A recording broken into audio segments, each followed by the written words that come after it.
Welcome back to the Men's Roundtable Series podcast. I'm your host, Mr. U. We got our guys in the house, some warriors, morning warriors, conquering Good early. morning. Morning, brother. Here. Good morning, guys. How you doing? Better not deserve, man. Everybody good? Yeah, no, that's right. Well, this is our last show of 2025. Kind of hit me in the feels, man. I'm like, oh wow, okay, we went through a whole year. Wow, this is crazy. All right, so I'm excited about it because it's our last one. Guys are going to holiday breaks and stuff, and then we come back sometime in January 2026, smoking hot again, ripping it up, making moves, changing lives.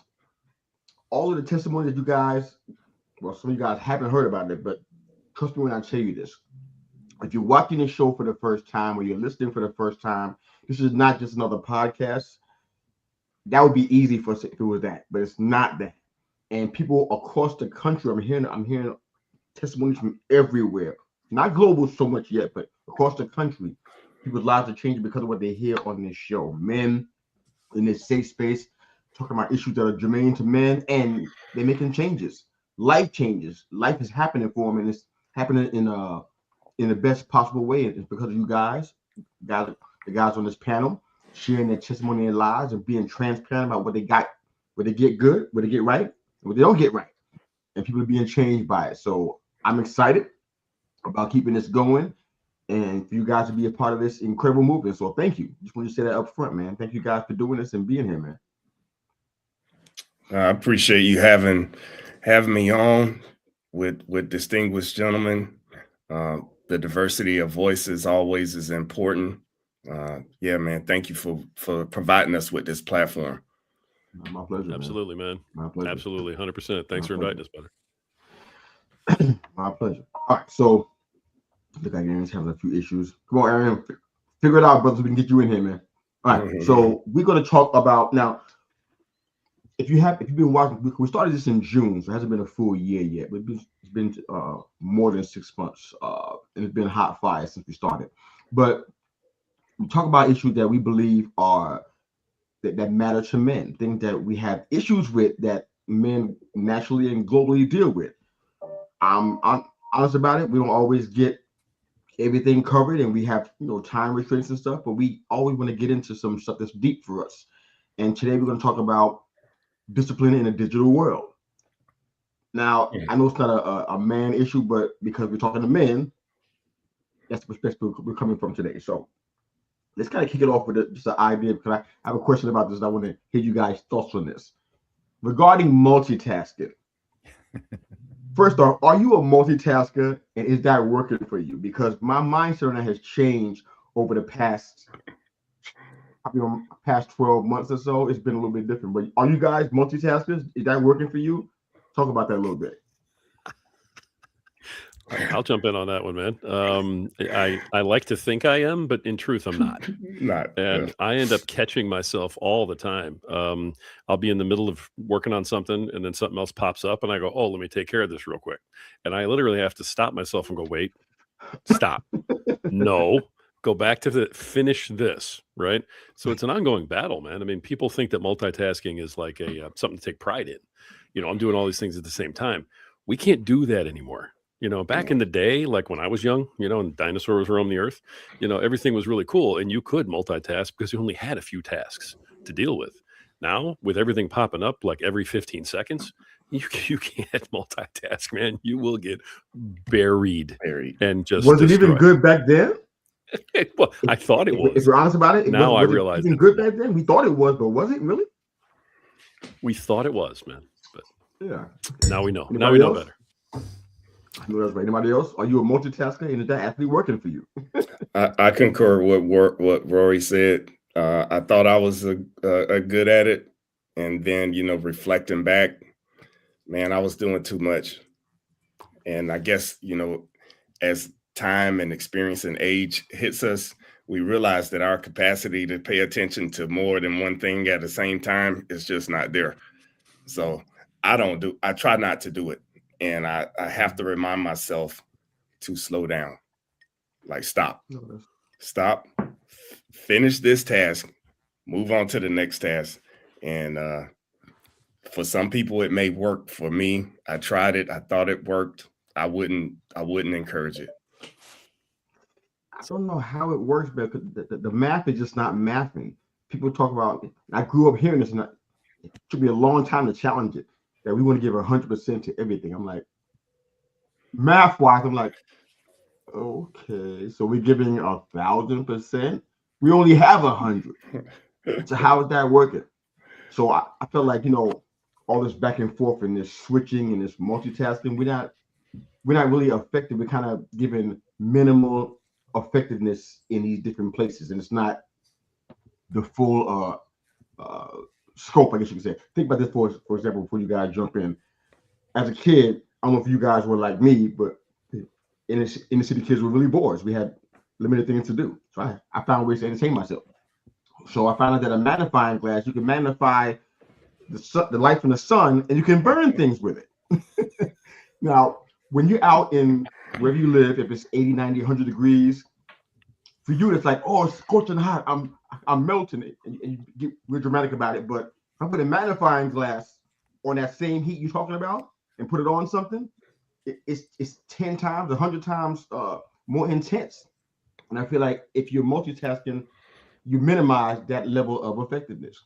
When you're focusing on that task and I don't think it's just a men thing, but because we're talking to men, perhaps you can all share some insights on that. But for us, if we focus on the things that matter and be focused on those things solely, I think we come out so much better. It gets done. It's not an unfinished project sitting in our garage or in our office somewhere.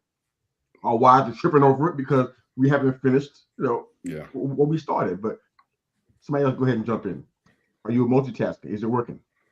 I think we got to sort out the difference between multitasking and having multiple things happening at the same time, right? Okay. So years ago when I was working corporate IT, they did a study, and you could have up to 3 screens and increase efficiency. And that was when, screens were like standard 17 or 19-inch screens, right? So you could have up to 3 screens and increase efficiency. At 4, efficiency plummeted hard, right? And it was a matter of turning head and how many windows you could have open because it was breaking your attention. I have 2 widescreen monitors, and it's a wide throw on I have to turn my head a lot at this point. I can have lots of things open to support what I'm doing, right? There's a difference between having lots of information, lots of pieces to the puzzle to work with, and being multitasking, right? So push that to the side, because there are those of us who have like 6 programs open simultaneously while we're working or something, right? Have music in the background, have programs, right? We all have lots of tabs open and crap like that. Yeah. That is not multitasking. That is having all your resources available in one space so you can go through the task you're focused on. Fair. If you get into multitasking, you immediately have a drop in performance, period. Your brain just can't do it. Yep. Right? When we're talking about de-escalating situations for like relationships, we use a pattern interrupt, right? We tap into 2 senses simultaneously. So if you're in the middle of an argument with somebody, if you point one direction and snap with the other hand, the opposite direction, it will actually break the flow. Why? Because your brain physiologically cannot handle 2 different neuro inputs on 2 different senses at the same time. Yeah. So that's exactly what we do when we start multitasking. We're trying to feed multiple inputs, and our brain is going, wait, glitch. Syntax. All right, Aaron, any thoughts, man?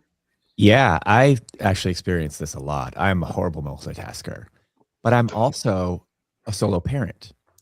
So it's almost required for me on the days that I have my kids to be a multitasker, because there is so much going on. And I've actually had a lot of conversations with my current partner about this, because I will have moments of just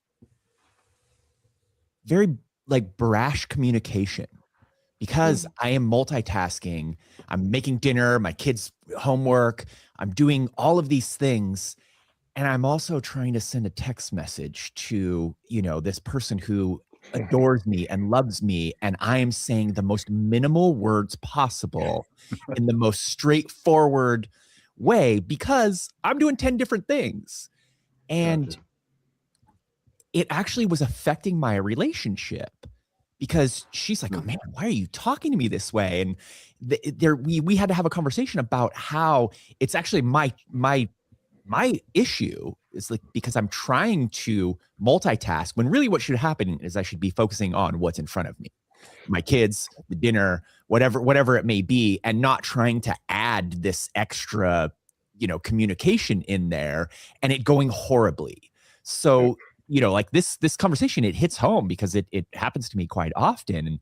And I think, it kind of leads to a sense of discipline in what you can actually take on, and having that understanding that maybe I shouldn't be trying to send this text message right now, and that I should just make sure that I'm not burning this food, or that my kids are asking me for help with their math and that I can just focus on that, because it starts to affect other parts of your life.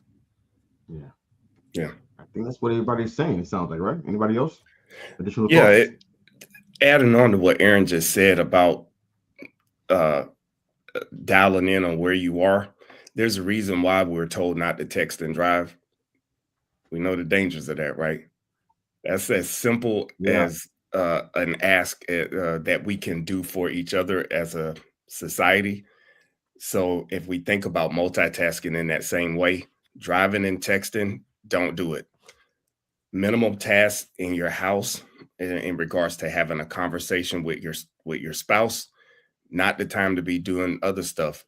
Put the phone down, give them your undivided attention so that they know you're locked in. I know I'm locked in and I'm not going to misinterpret what was being said because I was distracted trying to do 2 or 3 other things. Good stuff, man. Good stuff. Man, this whole digital thing, this is so deep. I wonder if we get possibly get through the whole thing before it's time for us to shut it down. Because there's a lot to this. The distraction level with the devices and content is it seems to just go on, and it's not helping that we got AI now. We got little tools to help us, I guess, do things more efficiently, I guess you can say. And it's like I did a little experiment, and I want to ask you about it because it's funny, but I could be condemning myself right here publicly in front of everybody by doing this, but it is what it is.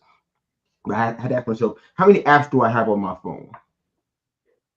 And do I use them all? Because I know in the past I would say I got all these apps that they force you to download when you boot up and whatever, but I got like about 75-ish apps on my phone. Now my follow-up question is, do I use all of these apps? And I'm like, I use almost all of them. It'd be easy for me to say I don't use them all. Easy, get rid. But I use almost all of these. Constantly? No, but I use them all. Whether it's a banking app here, I use once in a while, maybe once a month or something, or this other app for notation, and it's like 75 apps. How about you guys? Where you guys? I think I'm a unicorn right now. Am I the only one on this call that has a lot of apps and I use almost all of them? Come on, save me, guys. Help me.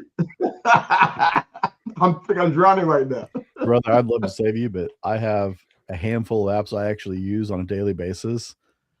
All the other apps on my phone exist. Like, I've got some of the smart stuff in my house, right? So I've got, the app to connect it to the plugin for this brand to connect to my Amazon device, because you have to have that brand's plugin, smart plugin app to connect it to your. But I have apps like that I use once in a blue moon. And then I have like 3 or 4 apps I use all the time, and that's it. But I actively, intentionally stay away from my phone. I hate my phone. I don't want it. If I could get away with not having a smartphone, I would absolutely just ditch the smartphone. I've seriously considered just going back to a flip phone. I'll save you, man. I have no problem saving you. And let me just say, I'm not very happy that you made me just count my apps on my phone. Ignorance was bliss for me. Okay. I was happy in my ignorance until you made me just count them. I have 107 apps on my phone. Holy smokes. And just with a quick glance in the last couple of minutes here, I use all of them. for various, Wow. God, whatever. And now I don't know, I'm starting to feel bad about it, man. And you know No, what? no, I no. That's use not the them. point. That's not the point of this exercise. I know, I'm I'm just just teasing it. wondering. I'm just wondering where we are in this, and because this is part of what keeps men occupied in some Well, I areas. think part of it, brother, Some is that areas downtime too. if you have an online business, you know what I mean? And that's the other thing. I mean, I have online businesses. I've got 7 podcasts. I do social media management, all this other stuff.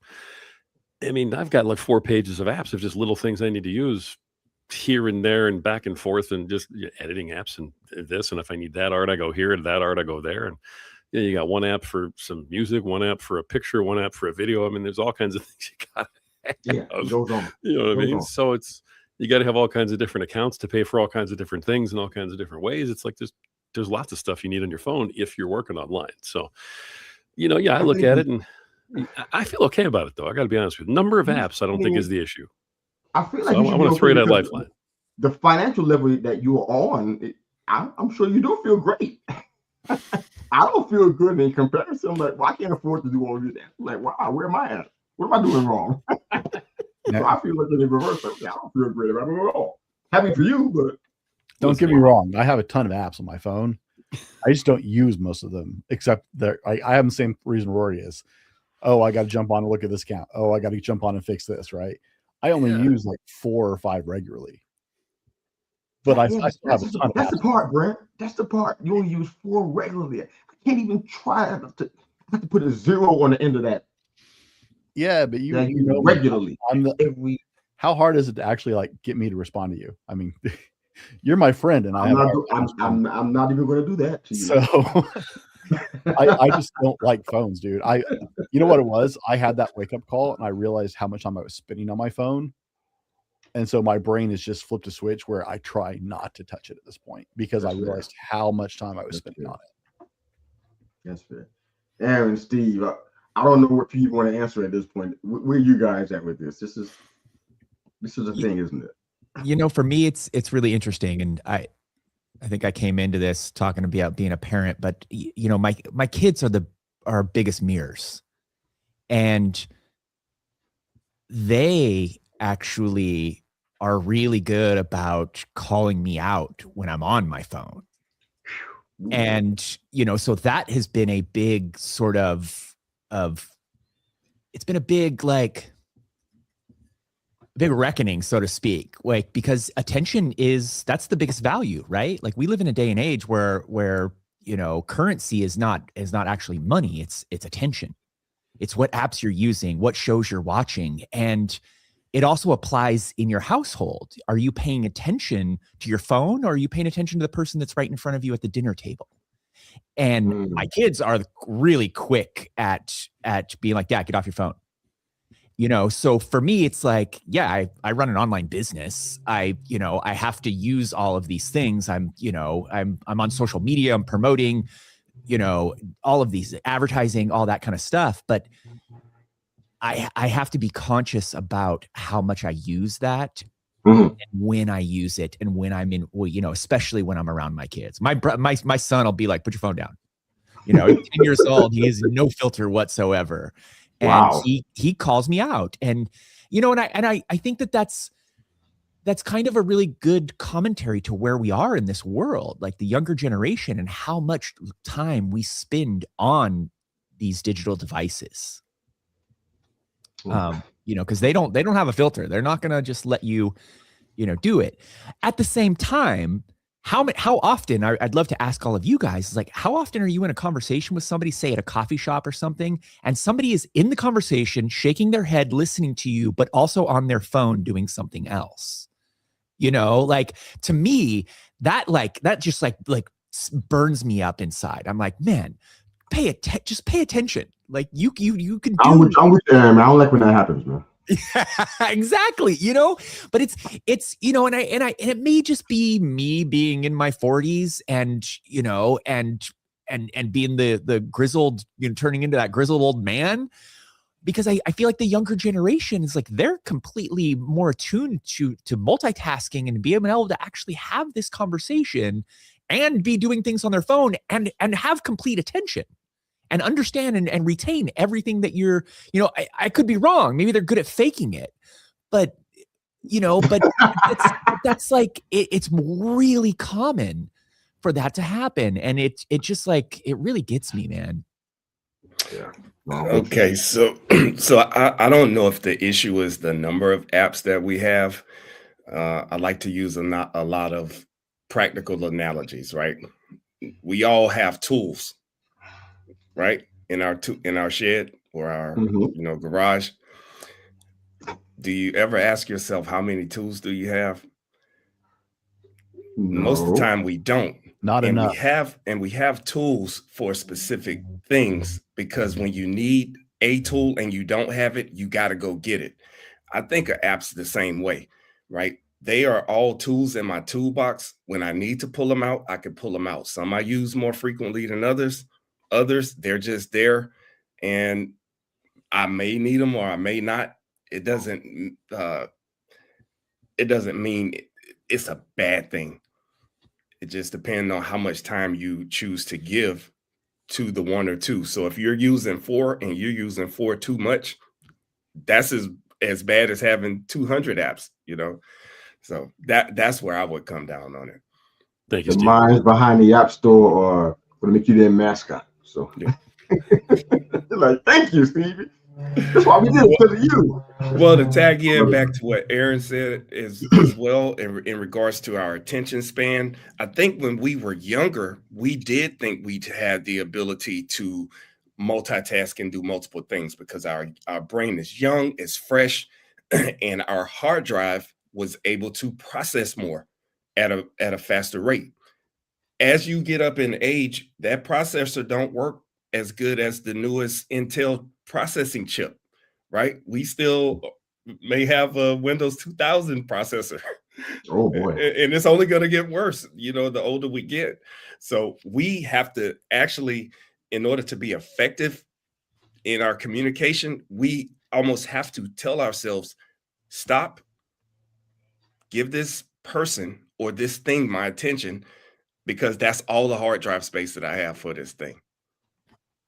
It's all about capacity, man. Let's keep moving to the discipline aspect of the discussion, because I think that's one thing that, I know men that have any kind of exposure to the military, they know the word discipline and they get what it looks like, and they live as regimented a lifestyle, I guess, as you can based on their circumstances. But how do you guys guard your attention as a man when it comes to content devices? What kind of safeguards do you put in? Aaron has his kids to kind of be security guards and everything, but but beside that, what do you guys do as safeguards to kind of protect against the fall into a lack of discipline when it comes to content and devices and your time spent in the digital world? I'll jump right in on that one. Yeah, go ahead. It's all about my actual purpose and goals. I have just, and it's come with age and experience. I have, this is my priority box and these are my goals. And if it's not feeding those, that is my guardrails. Anything that's not feeding the things that are actually truly important, the goals, the purposes, the principles I live by, right? My family is high up on that. Time with my family, being a good dad is time up on that, right? If it doesn't feed those goals, everything in my life is either taking from me or it's giving to me. And if it's not giving towards what I'm going towards, that's the guardrails. I love it. My social media app folder is labeled time suck. Like, I have a folder, it says time suck, and all my social media apps are in it. So I have one more, that's just the only guardrail I have on my phone, is that one more reminder that I'm clicking on something that just spells out, this is a time suck. Like, this is going to waste your time. Yeah. I love that. I absolutely love that. Brent, I'm one of these guys, man. I'm this guy, right? This is my to-do list still on paper. I have about 19 of these in a box. You know what I mean? And I'll go get more when I need them. But I even clock what I got to do on social media on that. Yep. There you go. You know, because if I have to be on my phone in an app, taking the notes on what I'm doing to try and avoid being in another app, then I'm already in the rabbit hole. So by keeping it on paper, it keeps me separate from that. So if I have to go into Facebook to do posts for myself, or I have to go into Instagram to do posts for one of my clients or something, I'm going in there on purpose. And there's a box, you know, that says, go do the Instagram load for, you know, Yusef on this day and this time. And I'm completing the task. So when I'm done, I'm checking that box and I'm getting out of that app, you know?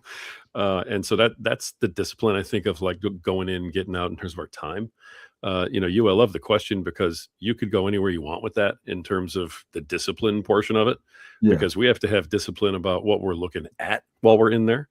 We have to have discipline about, you know, how long, and we have to have discipline about, you know, what's going on outside of us when we're in there doing whatever it is we're doing. So there's a ton of ways you could take that question, but I just wanted to, you know, applaud Brent's, because that's key. If you don't keep on track of your priority, like why the heck are you on social media in the first place or in that app in the first place? They're all designed to keep you stuck. They're all designed to suck you in and keep you there. So it's a battle, man. The Instagram scroll thing is a real thing, man. See a funny video, and guess what they do? They put you in the loop, and they got videos just like it, and it's like a whole hour has passed. Not cool. Yep. All right, who else? Yeah, I think everybody has to have their own measure of discipline in regards to doing what you need to do to maximize your time and not waste a lot of time. Sure, there's time for leisure and scrolling and that kind of stuff, but it has to be like an internal clock that says you've been on this app too long. You've been listening to these podcasts too long. And we all know people who set time limit restrictions on their devices. And then when the time limit comes up and says you've been on this thing too long, you hit snooze or you just turn it off and keep scrolling. I don't count that as discipline. And I don't know what the right answer is. Everybody has to individually figure out how much time you're going to spend on these things. And Rory was absolutely right. What you're looking at and having the discipline not to click this video or click this link for moral reasons, for safety reasons, for financial protection, because we are all bombarded all the time with somebody encouraging us to do something by clicking on a link. And then that link leads to another link where somebody may be trying to scam you out of your money. And that is a deterrent for me. I can't give it all that. I have too many other things going on to give social media, technology, all of my time and attention. I shut down. I disconnect for 2 or 3 days, and I'm good with that. I love it. Sorry for the background noise. The office is next to a flight school, so yay! All right, all right. Anybody else? Yeah, I mean, I just kind of wanted to add what Steve said. Is I was that guy. I had all those apps that, you know, that would cut off my time. I think the funniest one for me was, you know, I bought that app that made me do push-ups in order to open up the certain apps that you wanted, and you had a time limit, and then you had to do more push-ups in order to pay, you know, for play, and they never work. Like, it doesn't work. You like you said, Steve, you push right past that, and then you hit the snooze and you keep going. But for me, I think the discipline comes in just getting off the phone. I lock it in a box, or I force myself to go outside and just not be around, not have it in my pocket, not be subjected to the feeling of a notification buzzing in your pocket, or just getting it away from me. And you know, I was talking to my partner actually yesterday. I'm a surfer, and I'm teaching my girlfriend how to surf, and she was having a really rough day yesterday, and we went out into the water, and she, you know, got rocked by a wave, and she's just learning, so it was pretty traumatic. And one of the things that she was saying, she's like, I'm done. Like, this is just horrible. I'm feeling rocked right now. And I said, just give it some time, because being in nature is going to shift your perspective, right? And about a half hour, 45 minutes later, we were talking about other things and caught a couple waves, and she goes, man, I feel so much better. And I said, yeah. I said, this is one of the only places where you have to be present because you're in the ocean. You can't take your phone into the water. So you have to sit there and you have to be in the middle of the ocean, not in the middle of the ocean, but on the edge of the coast, and you have to sit and wait for a wave to come for you to then physically try to catch it and ride it. And just in being present and sitting forces you to not want to disassociate and scroll and do these things. So for me, that discipline comes in time and nature, and just not taking my phone with me and not allowing, like forcing myself to actually be distant from that device that can control, that is wired to and made to control our currency of attention. Aaron just blew the lid off the secret to all this, guys, right here. If you're busy living, your phone rarely distracts you. If you're actually busy living a life that is worth living, you're not as prone to actually surf the internet or get lost in your phone because you're busy living. I love it. Wow, this conversation gets pretty deep. All right, so it leads us to a conversation about boundaries, because there's no way to not touch this based on where we're already heading right now. Have you guys already started to create boundaries for yourself as a man? And I don't mean just what we're talking about so far, but just because of what the things that we deal with, that we talked about many times on this broadcast. Have you guys started to create boundaries? What's that look like? What kind of boundaries have you created? Let's talk about that for a little bit. I don't want the perception of anything nefarious going on. That's my boundary. I'm not DMing nobody. I ain't clicking on their picture and doing too many likes, because the last thing I want is my wife to see something and read more into it than what it is. And then now it's creating a problem in our relationship that is totally avoidable just by me having the discipline enough not to respond to certain things or respond to them in a certain way, because they could be misinterpreted, and I don't want to send out the wrong kind of signal. So it ain't easy, but you got to know what you're dealing with, who you're dealing with, and how the person you're in relationship with is going to respond to your online activity and the things you're clicking on and watching, etc. Love it. Who else? You said boundaries. This whole conversation started with devices and stuff like that. I had a wake up call when I was sitting with my daughters a couple of years ago. I have one afternoon a week that's just theirs. Nothing else happens. I block it out. It's their time, right? I was sitting watching a movie with my daughter that I have seen probably 100 times. Her and I watched it. If you have kids, you've got those movies. I love and hate Disney at moments, right? Because we all went through those movies, right? Watched Frozen 1,000 times. Oh boy, right?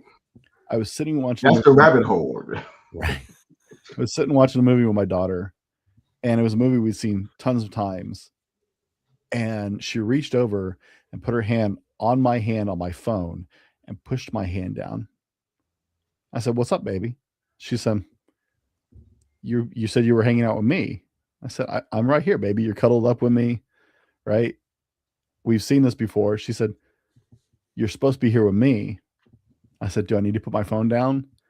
And that was the whole start of this digital discipline for me. And that was about 2.5, 3 years ago now.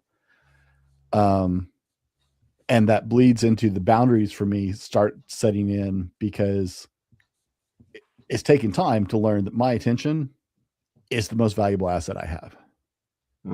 Right? I have 2 daughters. My wife and my mom lives with us. She's 74.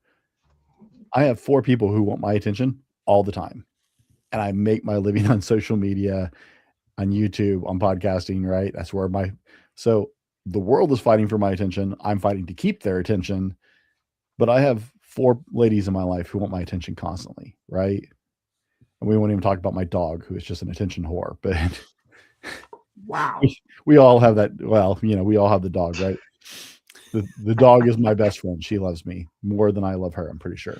But everything is fighting for my attention all the time. And so it took a couple years. I'm a slow learner to realize that my attention is my absolute most valuable asset.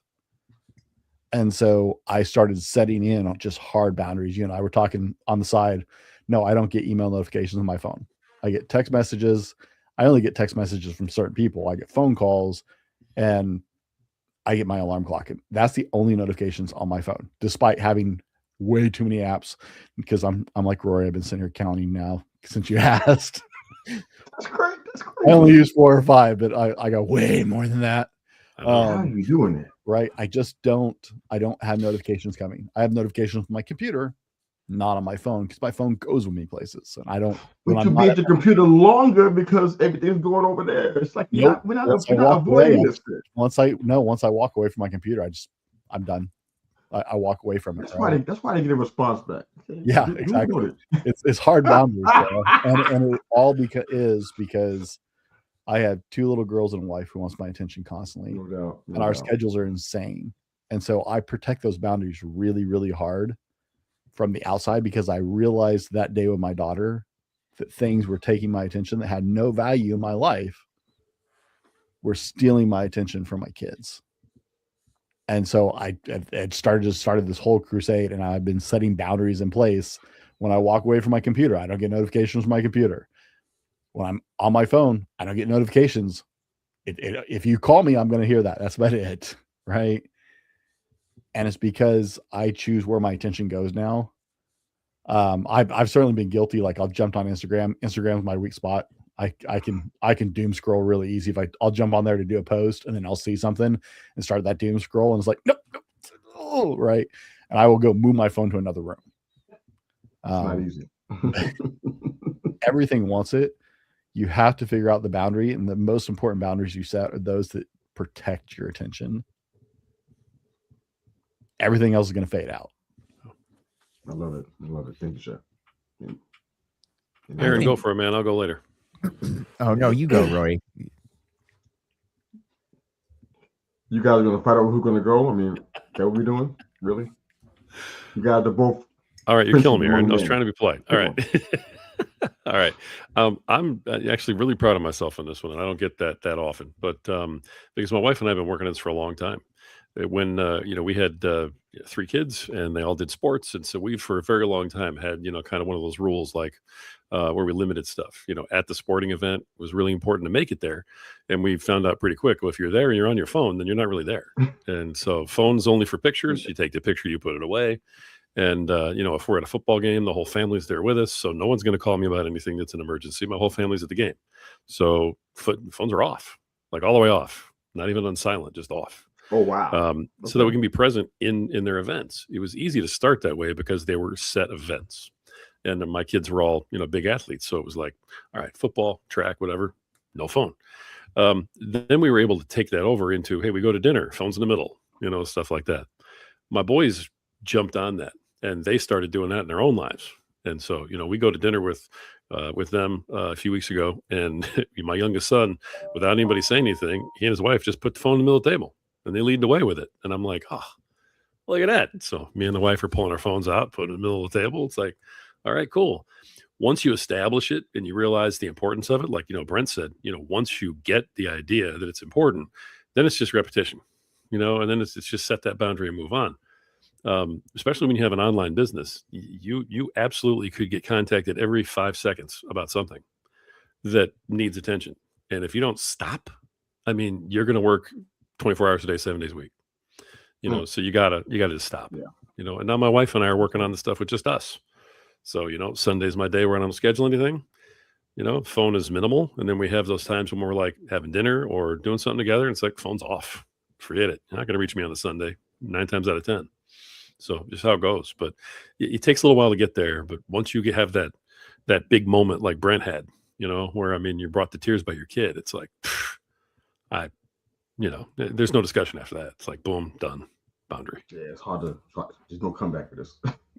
All right, Aaron, go ahead, man. Good stuff, Rory. Thank you, sir. Go ahead. I think what I'm hearing from both of you guys, Brent and Rory, is this idea that, you know, it's something that's important with boundaries is you can set a boundary, but it's also really important to hold the boundary. And I actually believe that's the most important aspect of boundaries, because you can say, oh, I'm not going to do this, or I don't like this behavior. And then somebody will just bulldoze that, and then you allow it. And now that boundary is completely gone. Right. So for me, it's like holding that boundary, setting that standard. Like Rory said, like you taught your kids to hold that boundary to where they're now holding it for you by just quietly setting the phone, your son quietly setting the phone on the table, and in doing that, instructing everyone else to do it. Like that's phenomenal. But I think it's just important to actually hold the boundary. Like, and unfortunately, when we're talking about, you know, digital age and the use of immediacy in apps and text messaging and things like that, it's actually kind of hard to hold the boundary because people have an expectation that you have your phone in your pocket. Why can't you just respond back to me right now? I know you saw it, you know, and I think that like people need to be reminded that we actually have the ability to not respond right away. Like that's our choice as people. And, you know, I may see it, but I don't actually have to respond. I can take some time. I can take what time I need to come up with a very logical response or put some thought into how I'm going to respond to this. Or I may actually be with my kids and not want to deal with that right now. Like that's my choice. And that's my boundary to hold. You know, and it's something that now with phones and pocket compute, you know, I like to call them pocket computers, that we lose that idea that we lose agency in choosing when we respond. I love it. Great point. If I could add on real quick, depending on what stage you are in your life and what your career is, sometimes it's really hard to disconnect because there's a constant need to be accounted or be reached. Prime example, in the military, I never disconnected. I was always on duty 24 hours a day. I needed to be reached in case. Once I shifted, or once I retired, and now that I'm teaching full time, my students have I had to set boundaries with my students and give them instructions that were clear, concise, and to the point. I replied to emails promptly, except on assignment due date. Do not send me an email between 5 o'clock and midnight on assignment due date because I'm not responding. I had to set that boundary, and then I found the quality of assignments started improving. The early submission of assignments started getting better because I set that boundary. And I'm like, wow, if I could set a boundary for my students, then I need to set other boundaries in responding to other people and other things. So I think disconnecting and not responding or feeling the need to respond is so important because everything in this world needs to unplug at some point. It may be for 30 minutes, it may be for several hours, but we have to pick and choose when to disconnect, and knowing that disconnecting is so important to our mental health. I love it, love it. We got a comment coming in from our brother T.O. He's the founder and host of the Light Bulb Lessons podcast, and he says, "Great conversation. The machine will keep on machining." That's true statement right there, brother. Discipline, instant willing obedience to put the device down. Yes, sir. That's spot shout on, out T.O. Yeah. Shout out to you, man. Miss you, brother. Uh-oh. Okay, I'm gonna let y'all work that. I'm gonna let y'all work that one out. he know the deadline. I won't take late assignment. No, sir. No, I sir. respect that. But some man that you said, man, I love that, and I don't think that this feels heavy to me because I feel like men need to hear this. So I want to just put this out here real brief and real simple, which I think is simple. And I love what you said about the power of the choice. A lot of times, as men, we don't feel like, I'm speaking for all men. Maybe I shouldn't do that, but generally speaking. I don't think we feel like we have that. We feel like things are being dictated for us. Decisions are being made for us, so we got to just kind of just line up with it, because if we don't, somebody might think we're not a man, or we're not the man that we're supposed to be, or the right kind of man, or what have you. I love the idea that you shared about the power of choice to say yes or say no or say later. So I love that. When I text folks, I'll be honest about it, because I got so many things going on and I'm moving. It's an A-type personality thing. I can't do nothing about that. It is what it is. But when I text, a lot of times, to be honest, I feel like I need a response back, man. I can't wait 72 hours for what I text you about if it's something that requires your response. But I get what you're saying. Everybody's situation is not my situation. Everybody's emergency is not mine. So I get that. But full disclosure, is not about you guys per se. It's rough. If I text you about, okay, do you want to be on the podcast this week? Do you want the interview to be on this date? Do you want to go out for coffee? That's time sensitive. I need to hear something back within the day at least. For me, within 6 hours is fantastic. I love it. But anyway, that's just me. But on every show, I always ask at least one tough question. I think this might be the one for this show, perhaps. I think everything was challenging, but this is a tough one. Now, as a man, dealing with the digital world and digital age that we're in, talking about disciplines and that kind of stuff, where do your eyes go to when you log into the app?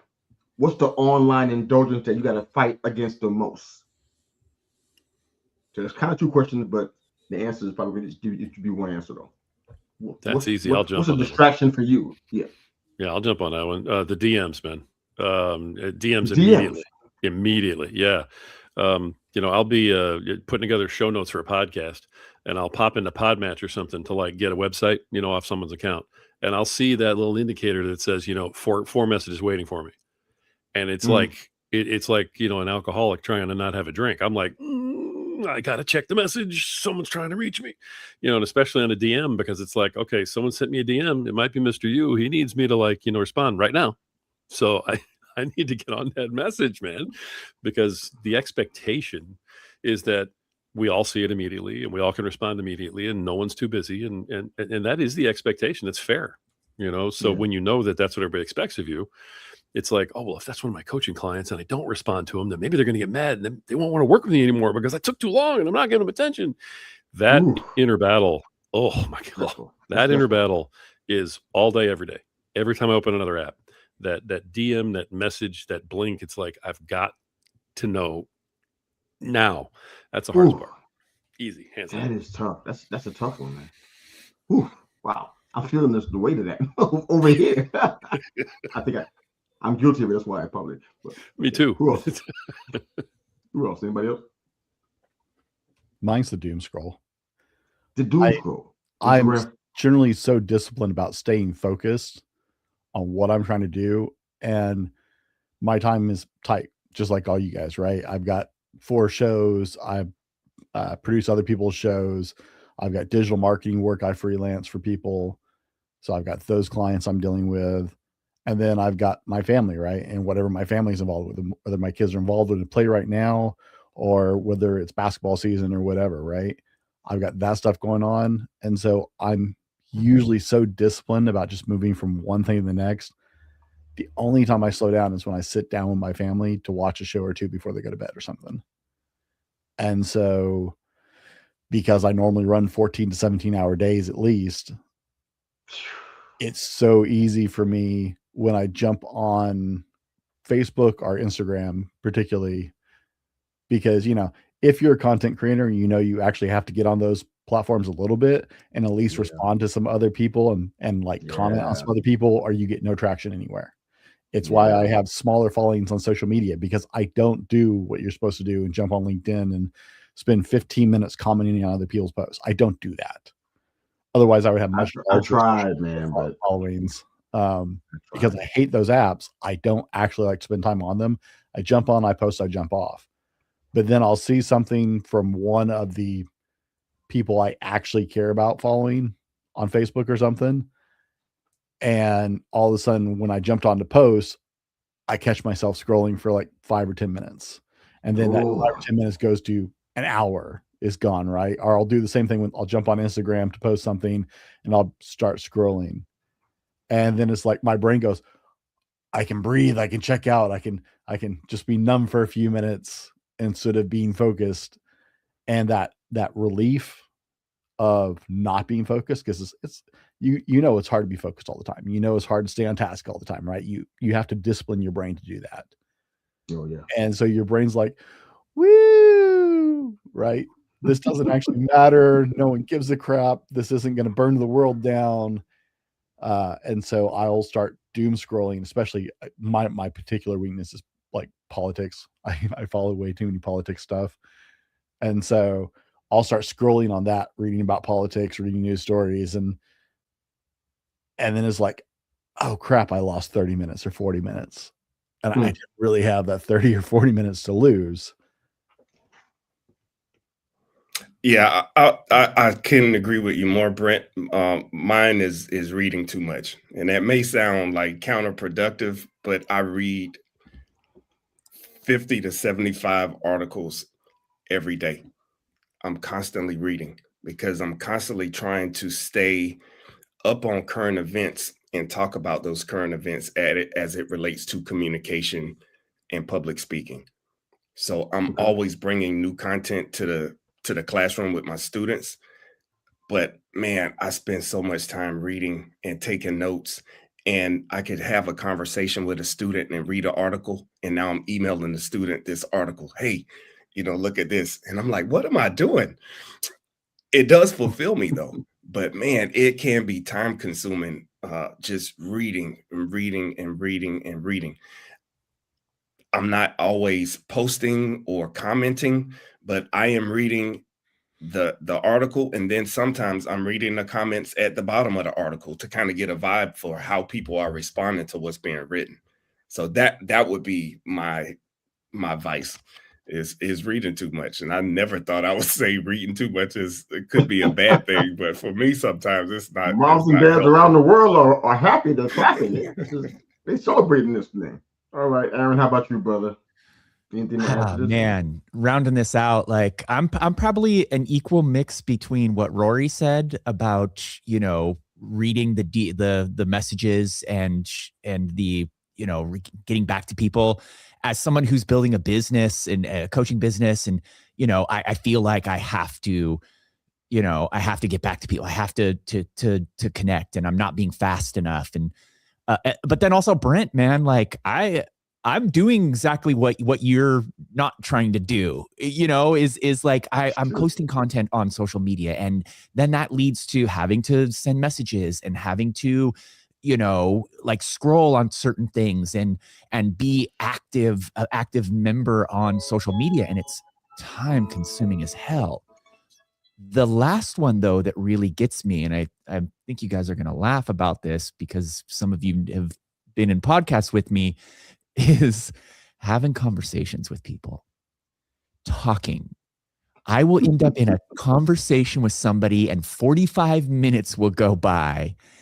And all of a sudden I'm like, man, I went to the coffee shop to work and I got an hour's worth of work done. And I sat for an hour and a half in a conversation with somebody that was fulfilling and felt great, but wasted a lot of my time and pushed back my list of tasks that I needed to get done that day, way back to where now I ran out of time. Now I got to pick up my kids from school and work is secondary because parenting is number one at that point, So for me, it's a lot of being on social media and trying to build that business, but it's also getting caught in conversation. And that's just a part of who I am, and probably why I'm doing this as a job, because it's pretty easy for me to talk. It's hard to be a coach and not looking at your DMs, man. I don't know how you guys not do that. Aaron, the valid part of that statement that you made on that, the conversation isn't what you're regretting. It's that it's pushed back the to-do list, right? I've never had a real conversation that I regretted spending time on. I understand pushing back on the to-do list though, right? Yes, I agree with you.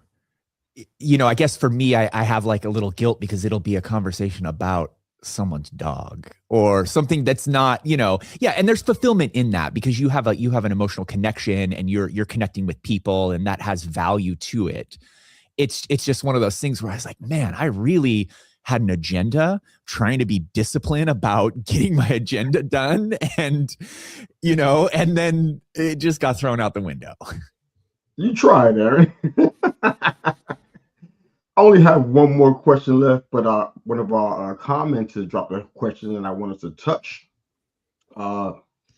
First off, Angel, thanks for jumping into the comment section and dropping this question for us. Keeps us working, so we appreciate it.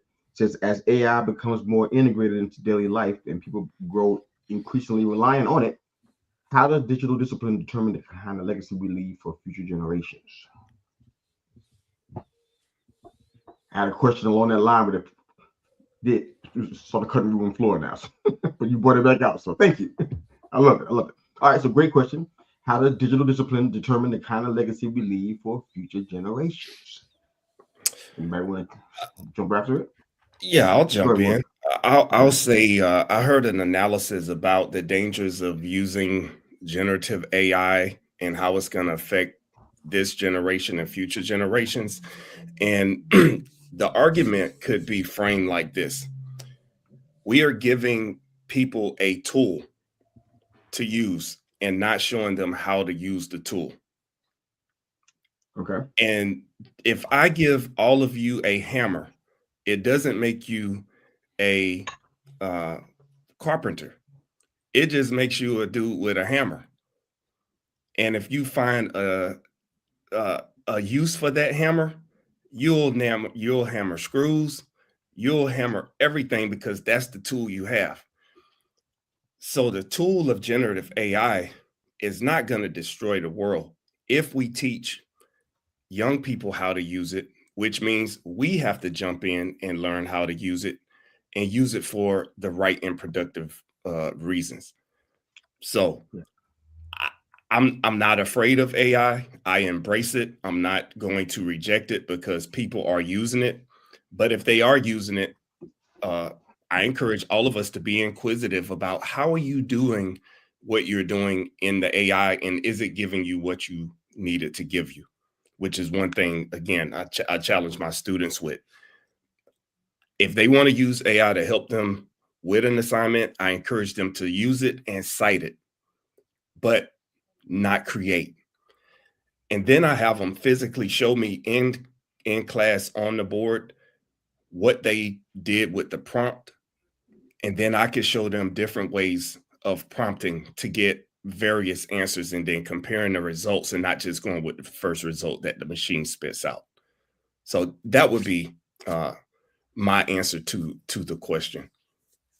Yeah, I don't know what the technical name of it is, but I guess it's some kind of AI psychosis type deal where users kind of rely on AI too much, and it goes beyond the technical and just like trying to form or draft a letter or a resume, and it turns into getting dating advice from AI or trying to understand how to deal with our personal situations. Like, one thing about AI people need to understand is that it means artificial intelligence, and what we put into it, it basically gives us what we think we want. It's like if you go into Chat GPT, you're never going to hear anything negative about you.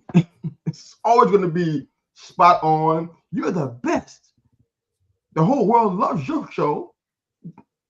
The data doesn't say that, but the AI will say the whole world loves you. Your podcast is the best in the world. Do this, do that, because you're the greatest. If you rely on that to kind of give you a ego boost and encourage you through life, you got bigger problems than just AI.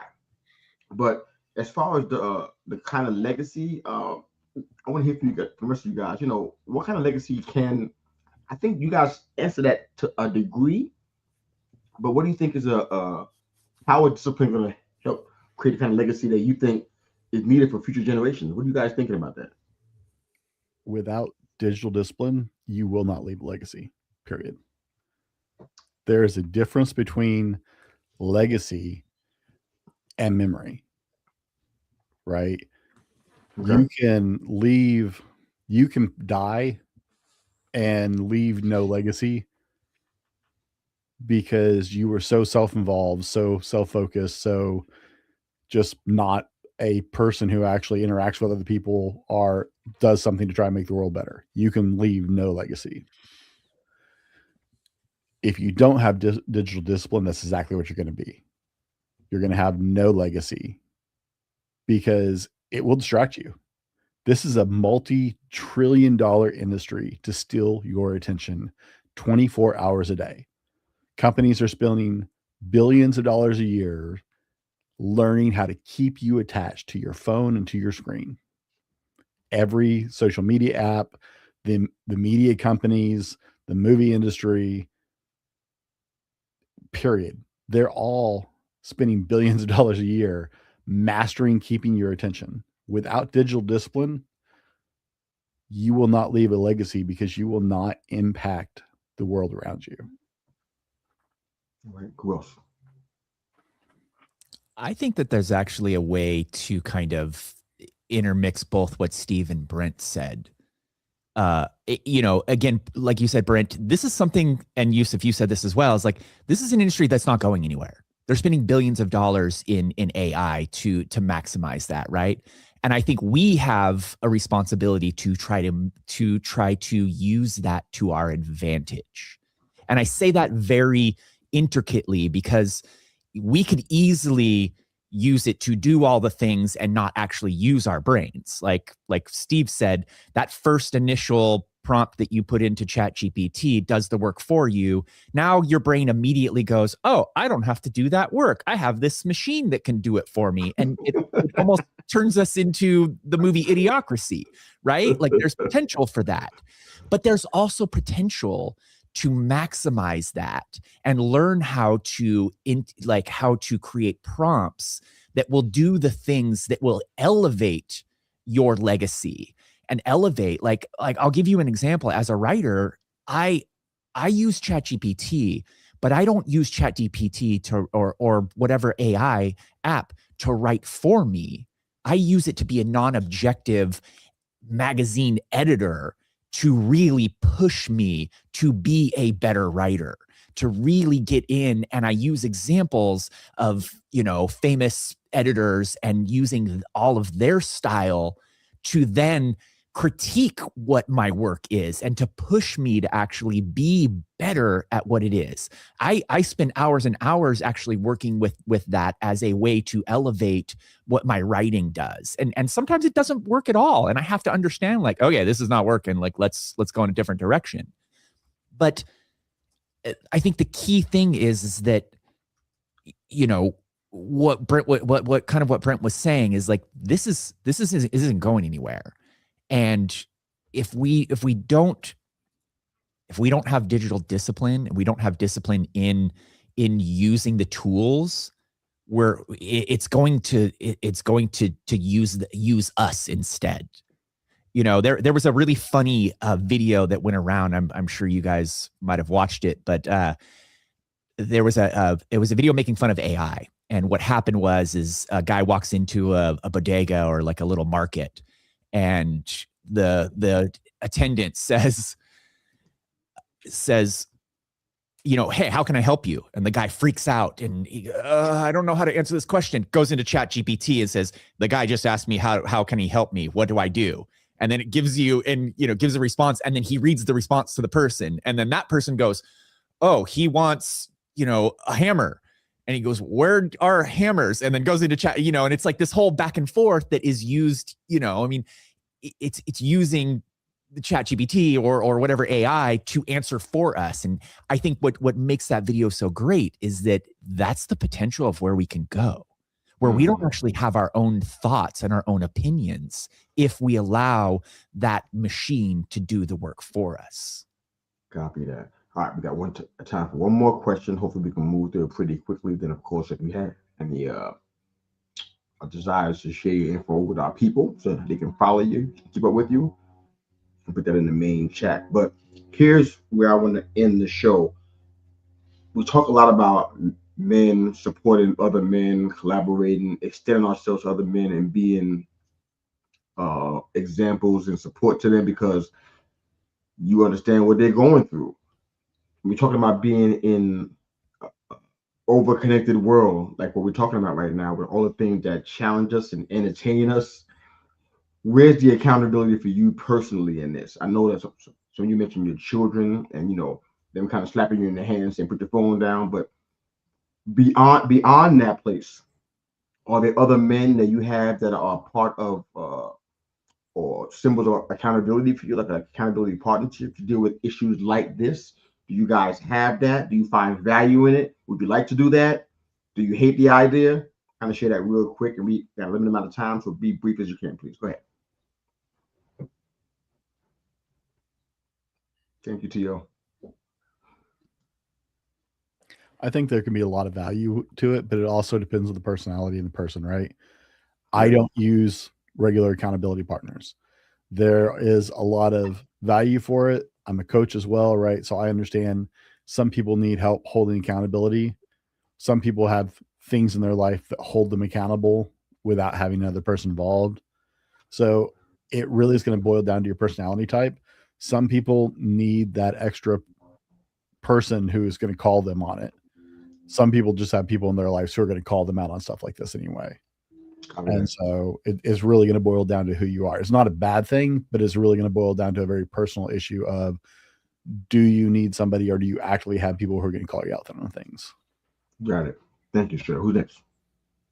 Real quick, please. Come on.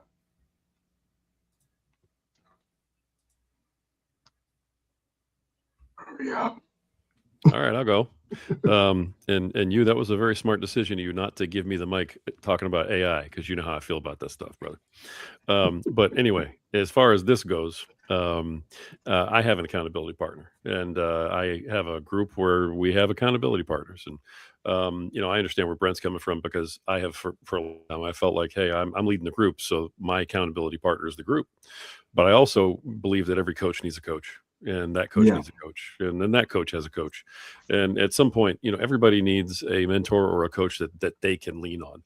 And when you become the last guy in the chain, where everybody else is leaning all the way up, and then you don't have anybody to lean on, you're the one who breaks inevitably. I had to kind of put my ego away on that one a while ago and say, all right, I need an accountability partner for myself. And so, it is valuable. It does help. But it also helps on the way back down, then, because you can kind of check your own nonsense, make sure that you're staying on task, especially when you're leading other groups and when you have other people looking to you. So it's essential in my world. It's essential. Absolutely. All right, we got like 2 minutes. Well, my accountability partner primarily is my wife. I learned over the course of 26 years, all the times that I didn't run things by her, it was not right. So ultimately, I go to her. She holds me accountable. Then I have other mentors, peers. Coach T.O. is a prime example. Our 20+ year relationship, we use each other as sounding boards, as sanity checks. So well said. Every coach needs a coach. Every mentor needs a mentor. We're never too old or wise to stop learning. I love it. I love it. Thank you guys for jumping in here this morning and doing this. This has been a very interesting conversation. Not quite sure we covered everything, but there was a lot of meat on the bone, and you guys did a great job taking care of this. If anybody that's watching and listening is interested in potentially being a panelist on a future broadcast, or you want to just catch up on all of the shows that we've done so far since June, upper right-hand corner of your screen is a QR code. You got about 30 seconds to grab it. If you're listening and you're not watching, you can get us on all listening platforms: Apple Podcasts, Spotify, iHeartRadio, Pandora, etc. We're on all those places, and of course on YouTube, Facebook, and LinkedIn as well. So thank you guys for joining the Men's Roundtable Series podcast. We talked about discipline in the digital world, and it was exciting to say the least. Can't wait to see you guys in 2026. Have a Merry Christmas and a Happy New Year. Hope everything's good for you.